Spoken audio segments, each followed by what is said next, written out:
BJP ರಾಷ್ಟ್ರೀಯ ಅಧ್ಯಕ್ಷ ಸ್ಥಾನಕ್ಕೆ ಜೆಪಿ ನಡ್ಡಾ ರಾಜೀನಾಮೆ. ಮೋದಿ ಸಂಪುಟದಲ್ಲಿ ಚಾನ್ಸ್ ಗಿಟ್ಟಿಸಿಕೊಂಡಿದ್ದಾರೆ. ಬಿಜೆಪಿ ರಾಷ್ಟ್ರೀಯ ಅಧ್ಯಕ್ಷ ಸ್ಥಾನಕ್ಕೆ ಜೆಪಿ ನಡ್ಡಾ ರಾಜೀನಾಮೆ. ಬಿಜೆಪಿ ರಾಷ್ಟ್ರೀಯ ಅಧ್ಯಕ್ಷ ಸ್ಥಾನಕ್ಕೆ ಜೆಪಿ ನಡ್ಡಾ ರಾಜೀನಾಮೆಯನ್ನ ಕೊಟ್ಟಿದ್ದಾರೆ. ಮೋದಿ ಸಂಪುಟದಲ್ಲಿ ಚಾನ್ಸ್ ಸಿಕ್ಕಿದೆ ಈಗ ಜೆಪಿ ನಡ್ಡಾ ಅವರಿಗೆ ಈ ಬಾರಿ. ಹಾಗಾಗಿ ಬಿಜೆಪಿ ರಾಷ್ಟ್ರೀಯ ಅಧ್ಯಕ್ಷ ಸ್ಥಾನಕ್ಕೆ ರಾಜೀನಾಮೆಯನ್ನ ಕೊಟ್ಟಿರೋದು. ಸಂಪುಟದಲ್ಲಿ ಸ್ಥಾನ ಸಿಕ್ಕಿದೆ. ಅವರು ಕೂಡ ಪ್ರಮಾಣ ವಚನವನ್ನ ಸ್ವೀಕಾರ ಮಾಡ್ತಾರೆ. ನೋಡಿ, ಅನುರಾಗ್ ಠಾಕೂರ್ಗೆ ಸ್ಥಾನ ಸಿಗುತ್ತಾ? ಕಾದು ನೋಡಬೇಕಾಗತ್ತೆ. ಹಾಗಾದ್ರೆ ಬಿಜೆಪಿಯ ರಾಷ್ಟ್ರೀಯ ಅಧ್ಯಕ್ಷರು ಯಾರಾಗ್ತಾರೆ? ಒಂದಷ್ಟು ಜನರು ಕೂಡ ರೇಸಲ್ಲಿದ್ದಾರೆ. ಅದರಲ್ಲಿ ಬಹಳ ಬಲವಾಗಿ ಕೇಳಿ ಬರ್ತಾ ಇರೋದು ಅನುರಾಗ್ ಠಾಕೂರ್. ಅನುರಾಗ್ ಠಾಕೂರ್ ಅವರ ಹೆಸರು ಕೂಡ ಬಹಳ ಜೋರಾಗಿ ಕೇಳಿ ಬರ್ತಾ ಇದೆ. ಅನುರಾಗ್ ಠಾಕೂರ್ ಅವರಿಗೆ ಬಿಜೆಪಿ ರಾಷ್ಟ್ರೀಯ ಅಧ್ಯಕ್ಷ ಸ್ಥಾನ ಸಿಗುತ್ತಾ? ಸಾಕಷ್ಟು ಜನರು ರಾಷ್ಟ್ರೀಯ ಅಧ್ಯಕ್ಷ ಸ್ಥಾನದ ಮೇಲೆ ಕಣ್ಣಿಟ್ಟಿದ್ದಾರೆ.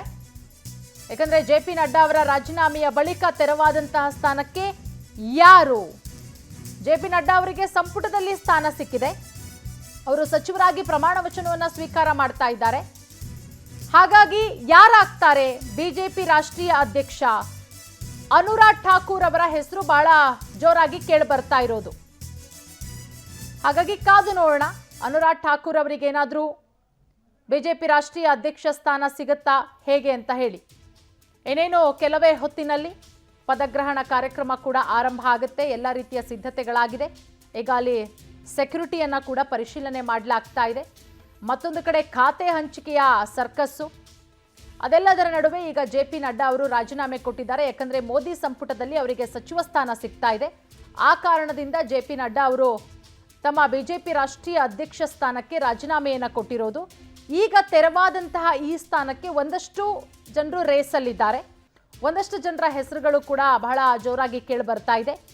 ಅದರಲ್ಲಿ ಅನುರಾಗ್ ಠಾಕೂರ್ ಅವರ ಹೆಸರು ಬಹಳ ಜೋರಾಗಿ ಕೇಳಿ ಬರ್ತಾ ಇದೆ. ಅನುರಾಗ್ ಠಾಕೂರ್ ಅವರಿಗೆ ಬಿಜೆಪಿ ರಾಷ್ಟ್ರೀಯ ಅಧ್ಯಕ್ಷ ಸ್ಥಾನ ಕೊಡುವಂತಹ ಎಲ್ಲ ಸಾಧ್ಯತೆಗಳು ಕೂಡ ಇದೆ. ಸೊ ಹಾಗಾಗಿ ಕಾದ್ ನೋಡೋಣ, ಅನುರಾಗ್ ಠಾಕೂರ್ ಅವರಿಗೆ ಬಿಜೆಪಿ ರಾಷ್ಟ್ರೀಯ ಅಧ್ಯಕ್ಷ ಸ್ಥಾನ ಸಿಗುತ್ತಾ ಅಥವಾ ಹೇಗೆ ಅನ್ನೋದು ಎಲ್ಲದಕ್ಕೂ ಉತ್ತರ ಇನ್ನೇನು ಕೆಲವೇ ದಿನಗಳಲ್ಲಿ ಗೊತ್ತಾಗತ್ತೆ. ಜೆಪಿ ನಡ್ಡಾ ಅವರು ತಮ್ಮ ಸ್ಥಾನಕ್ಕೆ ರಾಜೀನಾಮೆಯನ್ನು ಕೊಟ್ಟಿದ್ದಾರೆ. ಮೋದಿ ಸಂಪುಟದಲ್ಲಿ ಸಚಿವರಾಗಿದ್ದಾರೆ. ಈಗ ಆಲ್ರೆಡಿ ಪದಗ್ರಹಣ ಸಮಾರಂಭಕ್ಕೆ ವೇದಿಕೆ ಕೂಡ ಸಿದ್ಧ ಆಗಿದೆ. ಸಿದ್ಧತೆಗಳೆಲ್ಲವೂ ಕೂಡ ಆಗಿದೆ.